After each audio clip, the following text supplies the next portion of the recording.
I heard about ozone generators from a few friends. They're supposed to replace laundry detergent, and they take oxygen from the air, convert it to 3 molecules of oxygen, or O3, or ozone, and then they infuse the ozone into the water, and that water supposedly kills bacteria. I'm a little skeptical about this actually working, but when my laundry repairman told me that he swears by the one he uses at home, I had to try it. There are 2 popular ozone generators that I came across on Amazon. They both claim to either eliminate or greatly reduce your need for laundry detergent, and they have this spigot that allows you to fill a spray bottle with ozone-infused water and use it as a disinfectant. If this actually works, it's a game changer. Being able to have a nearly cost-free, totally toxic-free, and effective cleaner is a big deal. I decided to purchase this one because the other one got a few negative reviews about it bursting and flooding laundry rooms.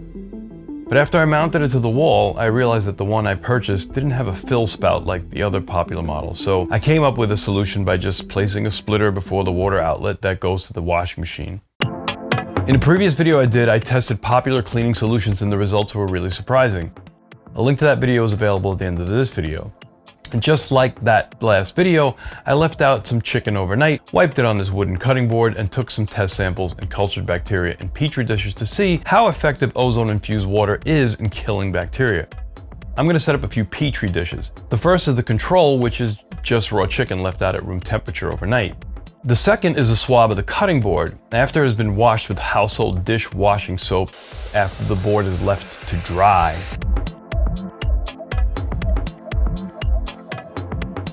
The third is a swab of the washed and dried cutting board that's been sprayed with ozone-infused water and left to dry.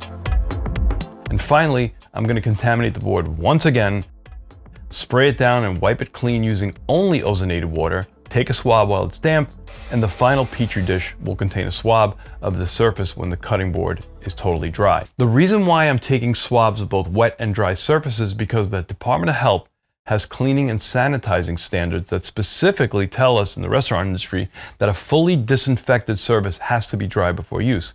I talked about that in the last video, but in reality, very few people have the patience to wait for a cutting board to dry in between uses. How much exposure do you have if you don't let it dry? We'll find out. In less than a week, we will know how effective ozone-infused water actually is as a disinfectant. Now, please be careful and pay attention. Ozone-infused water is non-toxic as a surface cleaner, but you cannot drink it or ingest it because it will make you sick. Don't drink it. It will make you sick. The only thing I didn't do, which is an afterthought, was in the video where I tested different disinfectants, I didn't dip the sterile cotton swab in distilled water first.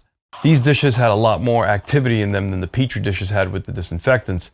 If you feel that you would like to see the results of that video with the disinfectants done all over again, let me know and I'll do a small video or a short about that. All right, so let's take a look at these results over here. So this is the control, and you can see that it's really bad. There's a lot of nastiness in that, a lot of bacteria growth, so that was really, really effective. And this is the soap. If you look at the soap next to the control, you can see that soap does eliminate a lot of the bacteria, but not a hell of a lot on its own. Then if you take the soap and the ozonated water, you see that there isn't a significant difference between the two. It really almost did nothing. That tells me that if you take the O3 wet, the bacteria is healthy and thriving in the petri dishes. You can see next to the control that it did absolutely nothing. So let's see, you take the O3 wet and the dry, and you can see there too that the dry actually helps. The dry gets rid of a lot of the bacteria, but when you swab it wet, it's done nothing. But from doing this test, and again, I'm not a lab, I'm not an expert at this, but just taking some basic fundamental principles here, you can see that ozonated water does almost nothing to kill bacteria. So I think that it's a myth. If I'm wrong and I did something wrong, I would love it for you to tell me. I'd like to find out and correct it.